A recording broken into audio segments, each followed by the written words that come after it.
This week, quite excited because we went to Neigh Sanctuary, didn't we? We did, yeah. Really good day. Yeah. Yeah. And we did a bit of an interview with Lindsay. Yeah, she was lovely. Yeah, really good. We had a great time. We'll talk about that in a minute, shall we? Firstly, I just want to say about the lady where I work, B, who I'm always on about. Her and her, I think it's her partner, Mike, are very much into their wildlife. I may have mentioned before. Yeah, you mentioned before about the when she shaves the dog. That's right. Yeah. Yeah. And they have a badger and a fox come to them every night, and they feed the badger and the fox. It's really interesting hearing the stories. Really interesting.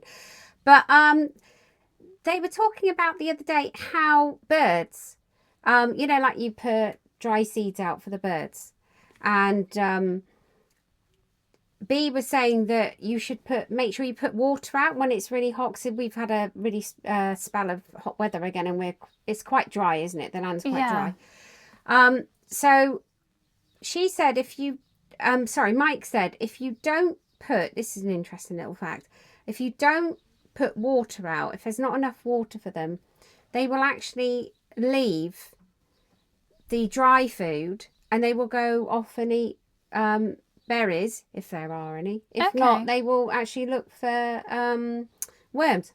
Oh, wow. Yeah, I didn't know that. No, it's quite interesting. Yeah. So they make sure you, basically is what she's saying, what they're both saying, is put water out. Yeah. So I did go and invest in a little bird bath. Yeah. Yeah, but I suppose you can never put too much water out. So if you've got a spare saucer or something, just put it out. Not? Just be mindful of the cats. Yeah. Yeah. Second thing is that I saw on Facebook there was there's a vegan creator called content creator called Neigh, who I really recommend looking up his Facebook page, Neigh, Menkay. He does a vegan course. It's called Vegan Pro. Okay. And I will it's at veganpro.org. So that's at the bottom of the screen now. So if you get a chance, just give it a check out. I mean, I've not properly looked at it yet, but I am going to try and do it because I want to do one of his other content creator courses, which, as you could probably tell, I need to do. No, not. Yeah. Yeah. So, she specialises in he's doing a course in vegan content creation. So that would be quite good. Yeah. And apart from that, I just had a really good time last week arguing with a woman on Facebook. It was a Joey Carbstrong post about watching Pignorant, and this lady, or I will call her Sue, but that's all I call her, apart from a few other names, but I won't mention her last name. She was just talking about how animals, as long as they have a good life when they're alive, that it's okay to kill and eat them. What do you think on that one? Well, I know what you're going to say. Yeah, and I think as well, it touches on a bit what Lynn said from Neigh, how a lot of farmers, and they're all in the same boat, they all think that they look after their animals really well and that they've got their best interests at heart. And they think it's okay, well, they've had a good life, that it's okay to still, be it short, it's still okay because they've had a good life to kill them and eat them. And a lot of farmers, they all think that they do their best for their animals and they think it's acceptable, but us vegans, we're completely against that. You know, why cut their life short? Yeah. Well, it's a bit like you said about dogs. You know, we treat dogs nicely, so would we go and kill our dog? No. Listen to the dog on cue barking. Yeah, well, we wouldn't eat our cat, we wouldn't eat our dog, you know. I don't know, I do kiss the cat. It's almost like I'm eating him sometimes. But yeah, as I'm sure you do with your rabbits. Yeah. But yeah, the shocking thing was, I get a lot of trolls online. And, well, where else would you see a troll apart from the Billy Goat Scruff bridge? Yeah. Yeah, I think what got me with this one is that it was a woman, which I just see us, now call me sexist, but I just see us as I know there are some men that are kind and compassionate. Well, men are kind and compassionate, or can be. I'm getting myself in. Chuck the shovel down, Lynn. Well, I don't know. I think, like, I know what you're trying to say. Yeah, though. women on the whole, because we are maternal, we are supposed to be the carers of children. We're supposed to be. Now, these days, obviously, men can be. But years ago, we were considered the childcare providers.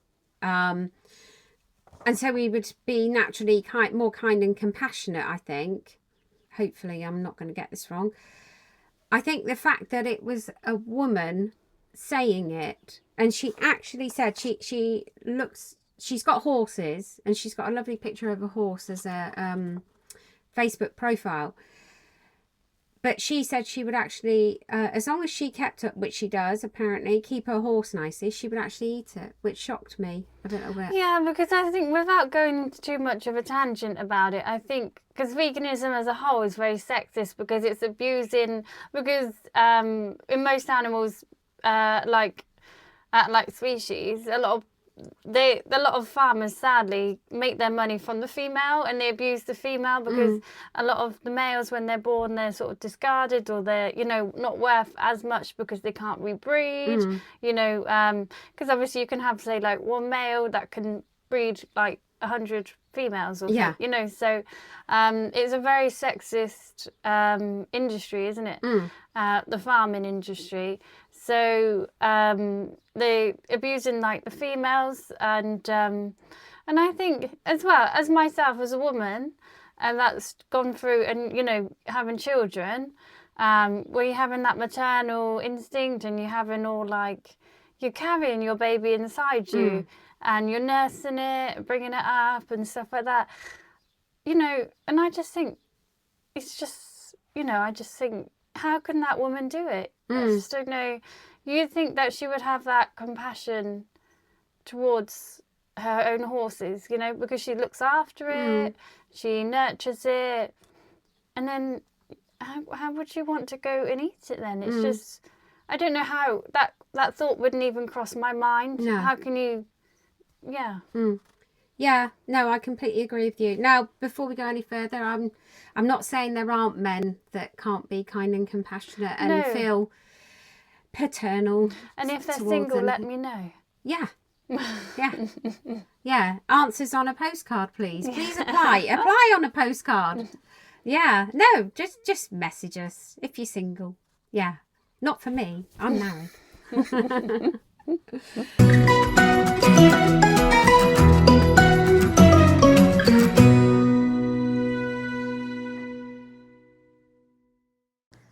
Hello, and this is Oreo. This is one of my little guineas.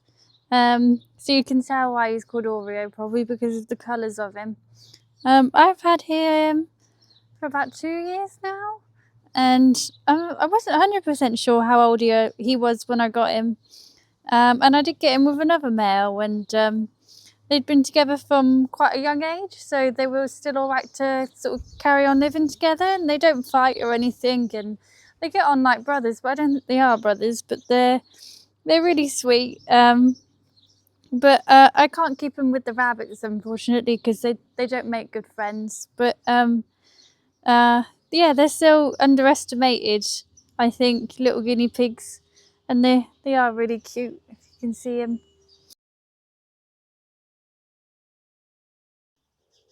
Hello, and this is Dustin. This is my other little guinea. So he lives with Oreo, who we've seen as well. So they came together. So they're adopted brothers. They're not from the same litter. But as you can see, I think they're both the same sort of breed of guinea pig because they both got that lovely teddy bear fur. He's very timid, this one, but he does love the odd cuddle now and again. He is getting a bit braver, but he just loves just sitting there and taking everything in. So this is Woody here. So I've had Woody for about 3 years. So his background, actually, he was used as a buck. So he's which is a male rabbit, and he was actually used for breeding. When they no longer needed him for breeding anymore because they used his son, I took him on and gave him a forever home. So here he is now. He loves his dandelions. So I've got him paired up with Betty.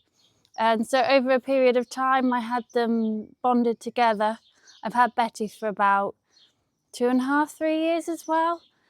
She actually had a background from Wootton Bassett Way in Swindon, near Swindon.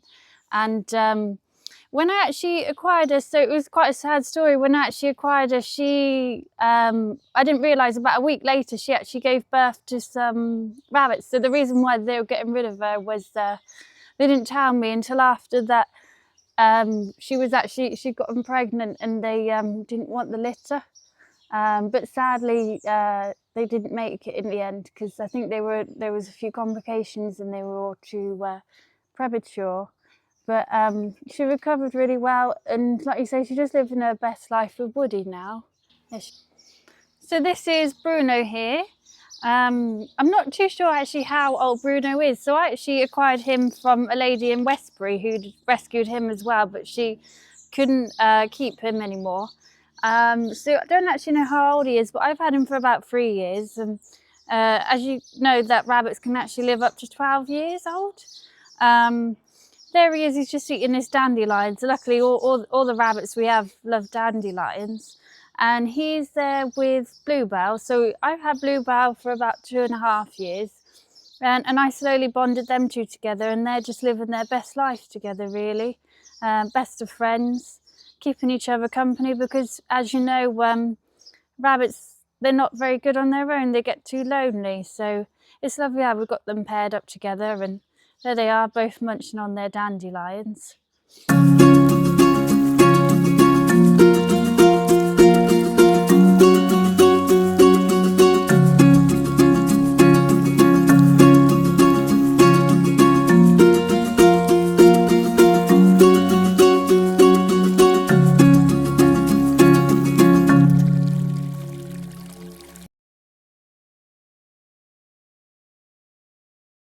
Right.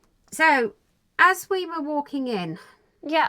a couple of guys came up to us, didn't they? Yeah, really interesting guys. They Yeah. had quite a lot to say, didn't they? Jason, your dad, calls them the pie guys, doesn't he? Because he ended up talking to them because we got sort of accosted by somebody else. I felt so bad because of I think everybody wanted a bit of us, and we wanted a bit of everybody as well. And I think everyone was so enthusiastic, and everyone's like, so you want to kind of split yourself up to talk to everybody, don't you? But these guys, they're really interesting because they're actually in the middle of making a film as well, weren't they? Yeah. Now I didn't. You talked to them about that, didn't you? Yeah. So he didn't. I don't think he wanted to say too much, but it was about because he was based in Benidorm, and he wanted to make a film about I think a vegan serial killer. I think that is weird. A vegan serial killer. You just okay. But it was quite interesting what he had to say. But it'd be interesting to see that film, I think. Yeah. I paid to see it at the cinema, I'll put it that way. I think a few people would. But he stumbled across this adventure as well, didn't he, about making the pies. And I think it's just add chips and peas. Yeah, and we were really surprised to know, because as well, being gluten intolerant, he does actually cater for that as well. Yeah. You know? So it was really interesting. Yeah, he did say that I don't know whether he said to you, but according to Dad, Jason, he actually said that he was going to drop us off some pies. So if you could, that would be great. Yeah. Yeah. But so he had quite an interesting story about the way that he come across to making the pies as well, didn't he? And I don't know. I didn't really speak to him, which was a shame. But I'd like to speak to him. But carry on. I want to get his. I don't want to like get it wrong, but the story. His paths crossed at the right place at the right time with certain people, and he actually, I think it was certain brands sort of approached him, Right. weren't they, when he was doing his stall, and he's hopefully going to be marketing in, I think, hopefully Tesco's. Yeah, I was going to say, I heard that he'd been approached by Tesco's. Yeah, which is really good. Yeah, that is good. So we might see his pies in the shop soon anyway, hopefully. Yeah, he was really passionate about it as well. But really they've already got a website. Yeah. I think is it Two Brothers? I think so, yeah. Yeah. Yeah, because it was quite interesting as well, because they were from Newbury. Like, Yeah, they were. So yeah, because I think that's what Dad was talking to them about. Yeah. 'Cause, obviously, we know Newbury quite well. But definitely check them out. It's called Just Add Chips and peas. Yeah. But yeah, they've got a website already, and I think you can order from there. I think a few things you can order from there. I think like the gluten pies are coming soon. I think. I'm not 100% sure. I did check. But he was even on about doing like, he does like kebab meat, I think, as well, like the vegan one. Right. It's like, yeah, just bringing out new stuff and that. But yeah, definitely check them out. Oh wow! So it's up and coming. Yeah, I was going to say it's good to hear that there's always new things. And he's been out. vegan for years as well. So yeah, that's good. So when we got there into the bit where they were doing like a little, would you call it a fete? Yeah. They had a few stalls and stuff. They had a vegan Indian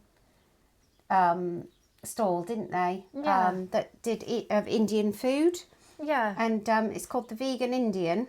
Yeah, vegan Indian cuisine. Yeah, and it was really nice. Yeah, lovely, and lovely people as well. Yeah, very much so. I don't know what the fella's name was, but he was there with his son.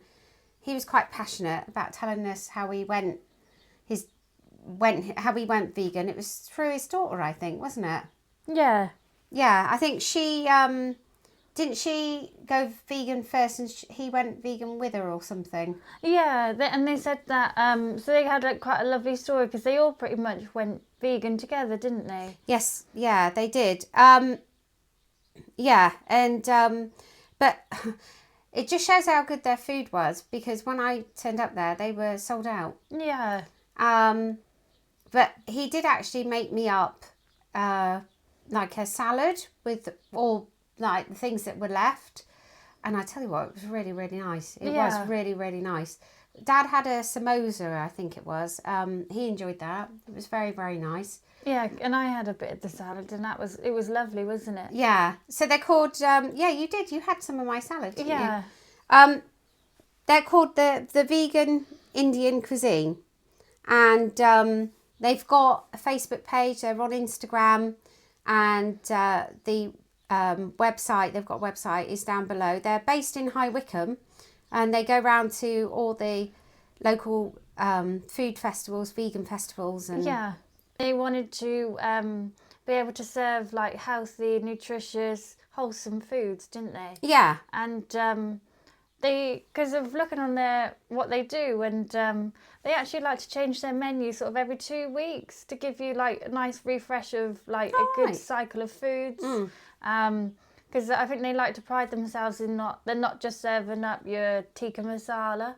They're doing like lots of different like interesting dishes, and they like to use no additives or natural flavourings, and like using as less oil as they can, just to make it really nice and wholesome and healthy as well, Yeah, I think I remember him. He actually came and found us out at the end, didn't he? And it explained a lot about that. And he said that he wants to make it like all the other takeaways were doing, like unhealthy stuff, which let's be honest, takeaway food is usually quite unhealthy. It's usually quite full of oily, isn't it? Yeah, oily and greasy, which isn't great for you. And he wanted to make it as healthy as possible. So very good. Yeah, and speaking to a lot of the other people that were there at the fete everyone was raving about his food. Yeah. There's so many good comments about it. Yeah. So if you can, check out the vegan Indian cuisine as soon as you can, based in High Wycombe. Yeah. Check out their website for their opening times and their new menu and everything. So well worth a look. A lovely family. Yeah, very nice. Yeah, he was really chatty, wasn't he? Yeah. Yeah. And they also cared about the environment as well, didn't they? Oh, yes, that's About a point. using their eco-friendly Packaging. Yeah. Yeah, I noticed that all their food packaging was cardboard. Yeah. Yeah, which is obviously easily recyclable. And I think they do, because you can order, he likes to do like pre-orders as well to help to avoid wastage. Because they don't they like to avoid waste. Yeah. They? So yeah, that makes a difference. I mean, that's what it's all about, isn't it? yeah. Yeah, that's great.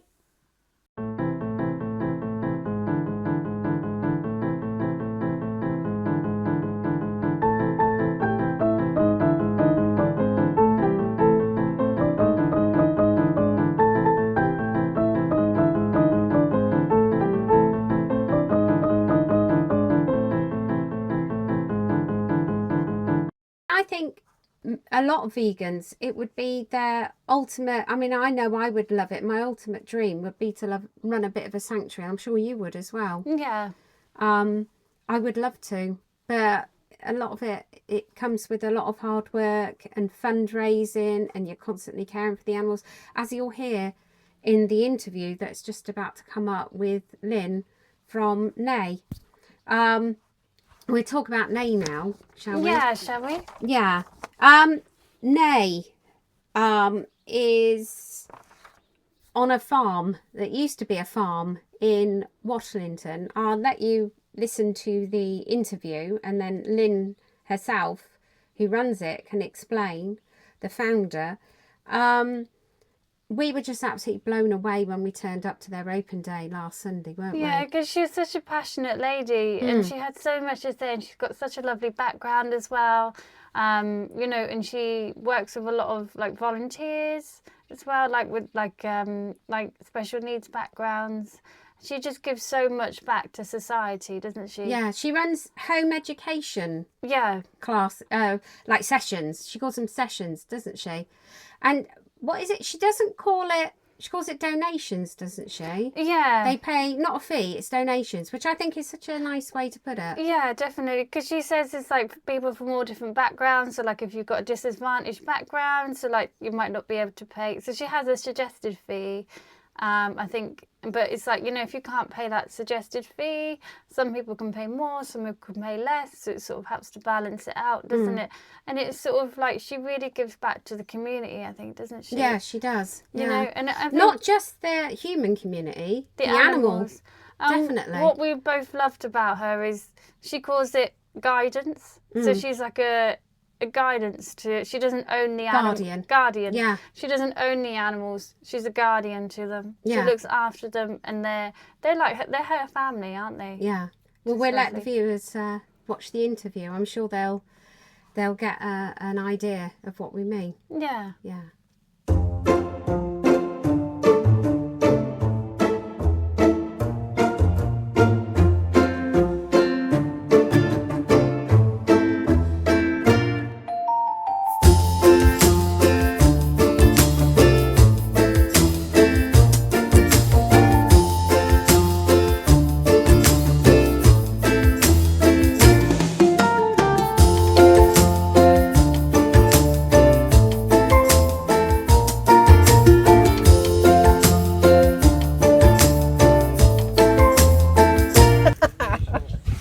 Right, so firstly, we want to know, we ask everybody, Yes.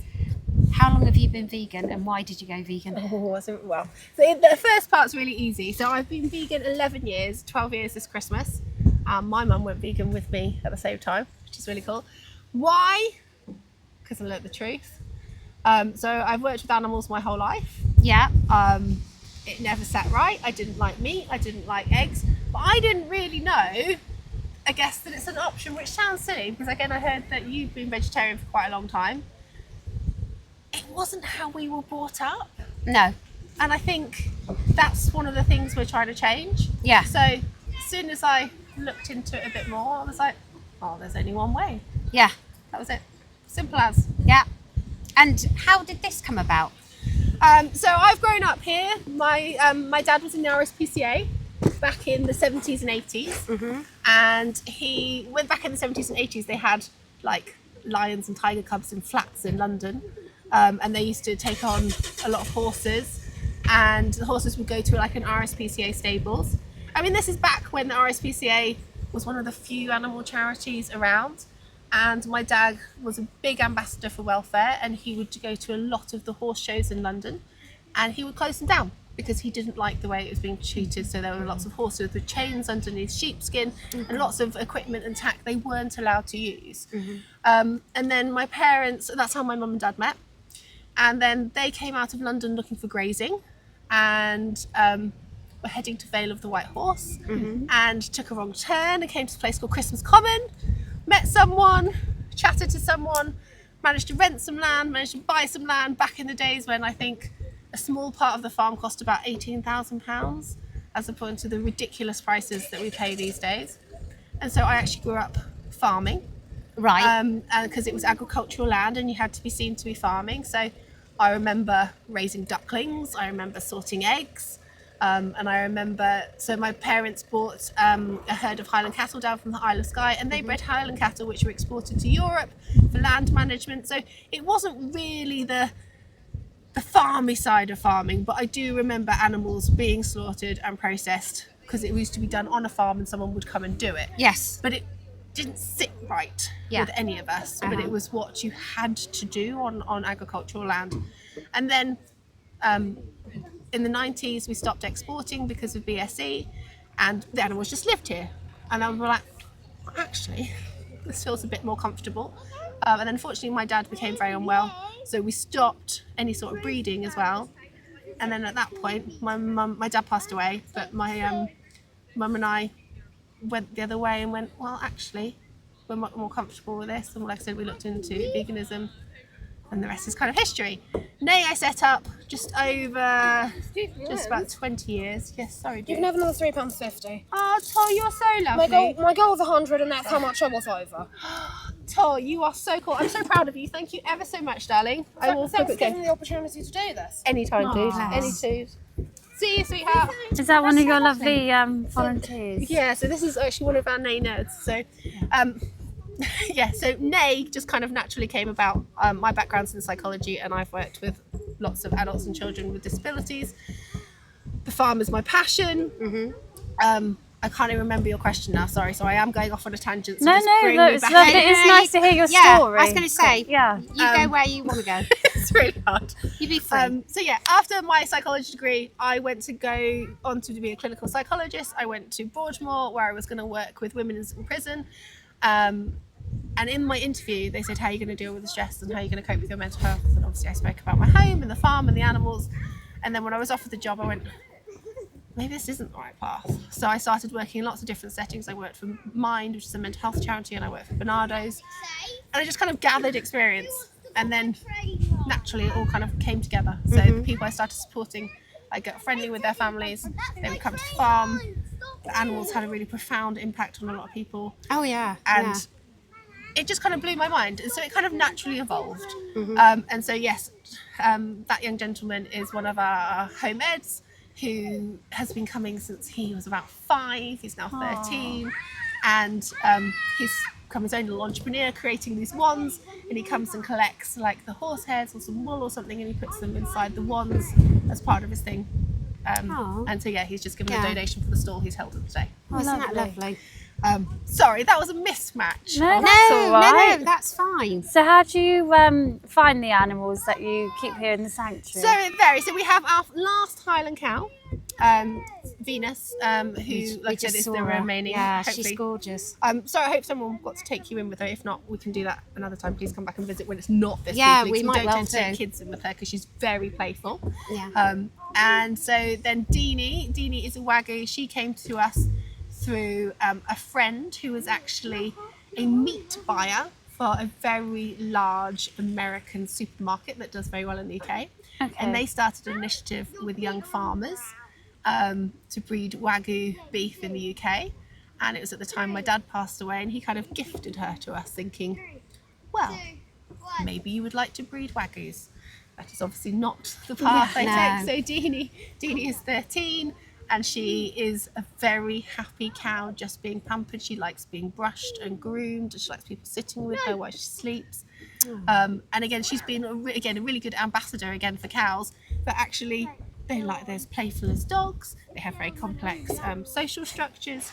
She actually lost her best friend a couple of years ago, one of our Highland cattle that was her best friend, and again, sharing kind of her grieving process has been really educational for a lot of people that come. We have a whole range with the horses, mules and donkeys. Some come for other sanctuaries, some have been transported from French meat markets, and I think that still really shocks people in the UK that obviously that's not their norm, because some animals are the norm to eat and some aren't. And I love those cultural kind of differences that really educate people. So they are from all over the place. The pigs were in someone's back garden due to be We fattened spoke and to slaughtered. Steph. Yeah, Excellent. she told us. You can't say no to Steph when she finds something. And if we're ever in a position to take another animal, we will. So yeah, Penny and Cromwell are just amazing. They're the most joyous animals, and they've brought an awful lot of love, and they've inspired a lot of kids already. And there seems to be that's the connection, that children don't know where their food comes from anymore. And so, like I say, when they get to be up close and personal with animals, that's what they make a connection with. And then they ask all the awkward questions to their parents. And then a lot of our kids have either gone veggie or vegan. And the parents have been amazing at supporting it, because I was going to they're say, big do you get advocates. many parents opposing it? No. I'd be surprised if you did. But Yeah, exactly. I think they challenge themselves, and I think that's quite difficult, but children ask the best questions, and it comes from such a natural place that actually once you've made a connection with an animal, then you start seeing them as an individual, and then you start seeing how they are treated in our culture, and then you go, why? And then you go, there isn't actually a good reason why. And that's very much the case for the sheep. Like I said, originally we had a flock of badger-faced sheep that helped manage the land. So again, we're on the Chiltern Hills. Sheep need to be grazing, and the chalk downland kind of needs managing. So they just get to live their life in their flock, and actually they look after this, because we're in an area of outstanding natural beauty. So there's always complications with planning and stuff around here, and it's very protected on what we're allowed to do. And then we just kind of added to that. So I think you probably met some of the random characters that are in there that again become even bigger ambassadors for animals. So I think you probably met Lucy, who was rescued by a lady who was out on a walk, and she rang the farmer and went that this lamb's in distress, and he went, I will get to it. She went, that's not good enough, can you come now? He said no. She was like, you have to, and he went, you do something about it. So she did. So she took Lucy. Her mum had already abandoned her. She was really struggling. She needed antibiotics and she needed physio. She got her own holding number, and Lucy grew up in a house with her Labradors. Oh, really? Hence why she's a very special sheep. She eats lots of food that sheep don't eat, like carrots. And she didn't want to hang out with the sheep. She would come to whatever animal was being fed, and she wanted to stay with the humans and with the dogs. Until we then took on Raven. Raven is a Zwartbull sheep, which is a Dutch milking sheep. She was on a farm on the other side of Oxford, and the lady loved sheep. Again, she still had that cognitive dissonance, so she didn't want her to go to a sanctuary. But I actually focused on the fact that we have lots of people come and learn how to look after animals, and therefore, in hindsight, look after themselves. Yeah. And so she went, oh, and I really like the sound of that. And so Raven came to us just because she'd come home from work and she'd go and sit in the field with her sheep, because the sheep made her happy. But she was then a sheep farmer. Yeah. So then she really struggled with the one she'd made an attachment with for them going off to slaughter. Yeah. So farmers are having a really tough time, but like you say, they don't have that association of the awakening that I guess we've had. Because do you reckon as well that you can be a meat eater and still have compassion and still be a good person? That's such an interesting question. I'm going to say yes, but ultimately not to the level of understanding. But I think once you recognise animals as sentient beings, then no. Because like I say, I work with a lot of farmers. We're in a farming community. We still deal with farmers to get our hay and things like that delivered to us. they believe they love their animals. They believe that their welfare standards are as high as possible, and with a lot of independent farms, it's a lot better than the factory farms that have popped up in our area very sneakily. But they genuinely believe that, and they talk about them in a way that they really care about them. But then that, just like I say, the cognitive dissonance, how do they then go, Yeah. I've given them a happy life, doesn't matter that life's shorter, and then they go off. So I think they're good people. I think that they still love animals and have compassion, but I don't think they're well educated enough to know the full truth. And therefore, once you know that, you can't unknow it. Yeah. And I think that's one of our teaching points, is we desperately want people to make that connection themselves. And the younger children do it, the more it is they'll educate and they'll change the world for the better. Yeah. for animals. Yeah. Agree with you. Definitely. Tough question. Yeah. Yeah. Because do you live on site here as well? Yeah. Or- So I've grown up here, and so I've gone on my own journey with it, and we are on site, which is, again, the dream for a sanctuary, but necessary for animal care. If you look after animals, it's very difficult that people can't be there, because you're talking about checks throughout the night. Yeah. And you need your peace of mind again. And once you're in love with your animals, you need to be here. And again, obviously with sanctuary life as well, we deal with a lot of health conditions, and we deal with a lot of palliative care, and therefore I'd have to be here. Yeah. But I'm very lucky in that aspect, I know. It's lovely though. Thanks, it is I mean, lovely. you're It's the saying best you're place to wake lucky. up. They're lucky, I think. The animals, very much so. But so many animals aren't. So the fact that we can help as many animals as we can is great. Because But do you we'll ever never be have able to say no to some animals? Yes. I Yeah. bet that's heartbreaking. It really is. And I've had another sanctuary owner here today. I think you got to meet Jen, Yes. who does sentient vision. And she's in a very different circumstance where she doesn't own her own land yet, because obviously prices these days are beyond ridiculous. I'm very fortunate that my parents did this back in the day when people could do such things. So balancing that out, that is the hardest thing, that you have the welfare of the animals that you have. And obviously when you've taken on rescue animals, you're looking at a lot of rehabilitation, you're looking at a lot of existing health issues, and so many have been abused or are coming with trauma. And therefore it is a balance as you're going out. Do you just... Sorry. Oh, sorry. I think you're going to ask maybe the same question Go as on, what you I ask said. it then. It's about how you manage to fund this lifestyle. Yeah. Do you just rely on Absolutely. donations? So my husband and I have both had other jobs off-site.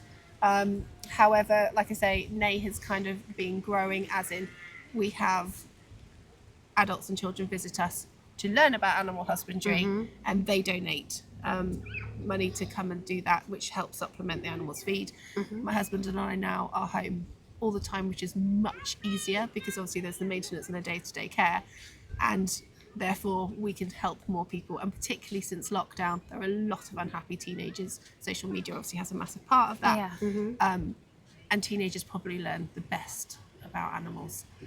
They have a genuine interest already, or even if they don't, we have a lot of kids that come to us who literally don't go anywhere else all week, and they're isolated at home because of their anxiety and things like that. But coming somewhere with animals where they don't feel that judgment and they can be something they're interested in, is wonderful. We have schools and groups, and obviously we do as much fundraising as possible to subsidise that. And then obviously, like I say, our open day is our biggest fundraiser of the year, and seriously takes some pressures off with vet bills and things like that. Yeah. What other fundraisers do you do?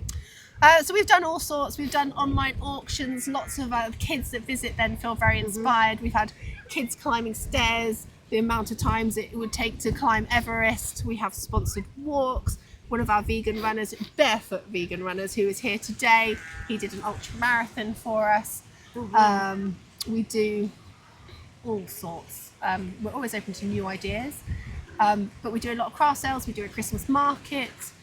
We've done some pop-up stuff in the local villages, done quizzes online, anything. And anything we've got the energy for, someone will offer to run for us, because obviously most of our time is taken up caring for the animals. Yeah. Sure. Yeah. What amazed me is that you know the names of the sheep. Of course. Yeah, because what was it, Sean and Seamus? Sean and Seamus. They were easy too, though, for example. My son's called Sean Seamus. Oh, really? It's actually called Sean I love that. Seamus. So, Yeah. I mean, a lot of the animals we've taken on have come with names. But like I say, I was possibly saying to you earlier that sheep are one of my favourite animals. They are so underestimated. They have beautiful social relationships. They are obviously, as a prey animal, they hide a lot of their emotions, and particularly that's difficult with health conditions. But yeah, they can remember over 200 faces. And we've only got a flock of 47. The least I can do is learn each of their names. And everyone else asks, how they all look the same. I'm like, no, humans all look the same. I think you can say that about any species. Ultimately, it's about knowing the individual. And you know, how many sheep have you got there? 47. And you know, they're named, all of them. Yeah. I know some of them come named, but you've named the other ones. Yeah. And you know all their names. Yeah. That's amazing. But it's not. Like I say, I'm terrible with adults' names, terrible with children's names. I can learn your pet's name and your dog's names. But the sheep I spend days with. And one of my favourite things, when we're not surrounded by people, is just going and sitting in the field with the animals, whoever that may be. Oh, I know.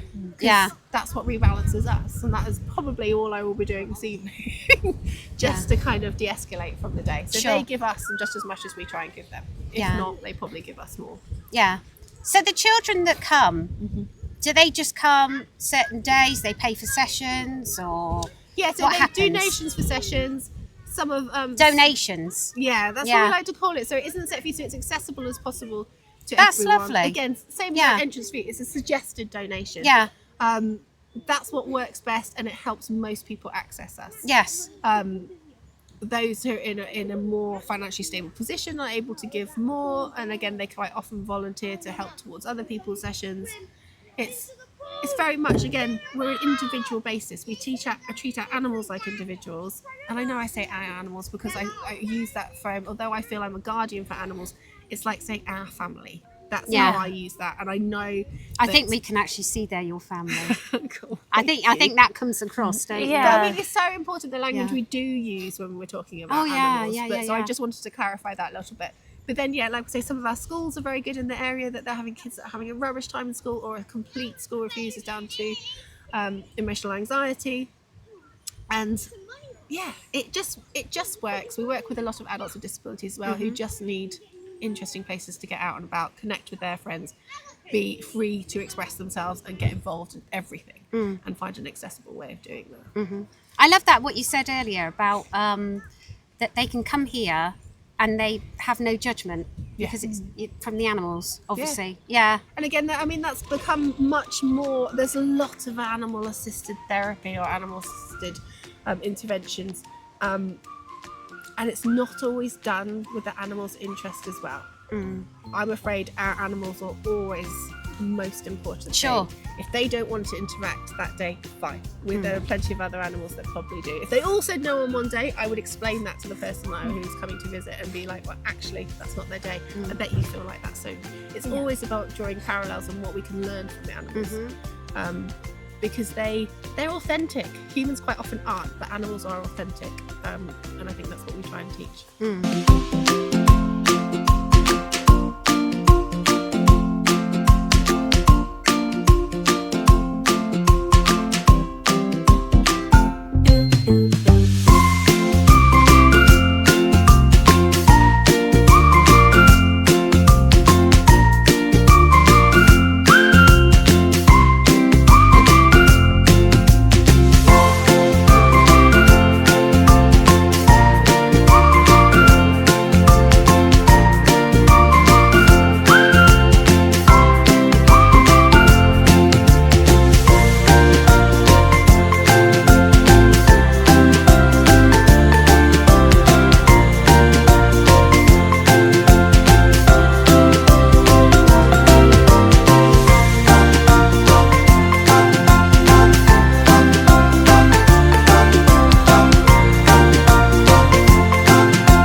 Sadly, at the end of the interview, we had a bit of technical difficulty, didn't we, with the microphones? Yeah, definitely. And all you could hear was Shame. with the blooming wind, because it was such a windy day, wasn't it? But it was really, it was a lovely day. Yeah. Yeah. But at the end of the interview, you asked a very interesting question. Yeah, I felt a little bit bad because I didn't really give her any time to prep. But she was so, I think it was probably better in a way because it come across as so natural. What she had to say, because it really come across from within, which is really nice. And it's so heartwarming because I faced her with the question was, if you was to talk to a meat eater, how would you plant a seed to a meat eater to come, to let them in and show them, veganism and how to win them over? So basically, how would you win over a meat eater? And, and she didn't have much time to really think about it. But she basically said, like, come and see us. Actions speak louder than words. Come and see us. Come and see what we're about. Come and see the animals. Come and see that they do have a soul, that they have a personality, that how clever they are. Just come see. Come see for yourself. Come and learn, Because I think it's lovely because what she was trying to say is that although she's a sanctuary, she wouldn't open up to the public because her animals they're not there to entertain. No, I suppose then it becomes more like it's almost like a zoo then, isn't it? Yeah, and her animals, it was so lovely, the stuff that she was saying, because they're not there to entertain, they're there, she's their guardian, really. And, she's trying to recreate as much of the natural environment if they were being kept wild, isn't she? Because if they don't want to interact that day, then, let them be, let them be themselves, what they want to do, We're not there, they're not there for our benefit, we're all on a par. Yeah. So, which I think was lovely. And, and she was going through about, like, even, like, their diets. It's, like, not a one-size-fits-all. She was saying, like, some, a bit like us humans, some of us, we like certain foods and some of us don't. And, it just gives them their personality, doesn't it? Because I think that some of them like certain things, some don't. Like, yeah, because I think I remember, I remember asking about the pigs, because we just all imagine that they eat everything. Yeah, because when we were at school, we used to, like, anything that was left over would just be chucked into a big container and given to the local pigs as slop. Yeah. That would be it. That was what it was called, pig slop. Yeah, and we're under that impression that pigs eat everything, can't we? But there's certain things that they can't eat, and there's certain things as well, because they do have a personality. There's stuff that they prefer as well, a bit like us, and it just makes them, more relatable, doesn't it, really? Yes, it does, Yeah. And she's just so lovely. It was also natural because... we didn't give her any time to prep with the questions, did we? No. She didn't know what we were going to ask her, so everything she said was so natural. And from the heart as well, wasn't it? Definitely. Yeah. I must admit, I was really quite blown away by it all. Yeah, really definitely. blown away. I know we could have carried on talking to her, couldn't we? Yeah, and I know she has a few volunteers. I know we'd probably volunteer if she wasn't so far away. So I can see what the appeal is, definitely. Yeah. Yeah. So this is why we're hoping that we get a sanctuary near us soon. Yeah, at some point. I'd love to do it myself. But no, I was totally in awe. I didn't know quite what to expect, but yeah, I think you can safely say Neigh was a really good place to visit, wasn't it? Yeah, definitely. Because I do think that if you can catch them at their next fundraiser, definitely go. Follow them on Facebook. Isn't it, to check out when their next fundraiser is? Yeah, open day. Put that. I don't know. She did say all about the fundraising, didn't she? Yeah. And I think you can donate on their website and everything. Yeah, and they do sell merchandise as well, don't they? They do sell T-shirts and hoodies. I think it's hoodies. I'm not sure. Yeah, because she had a lovely one on, didn't she? Yeah. The logo. Yeah. Well, the website address is at the bottom of the screen now.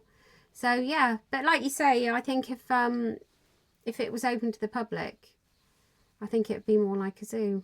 Yeah, sadly. Yeah, because it's like what she was trying to say. She wants to make it mutually beneficial, doesn't she? So it's like the animals, they've got their own lives, haven't they? So they, if they don't want to interact, then they don't have to. No, because like we always say, it's like animals, they are sentient beings.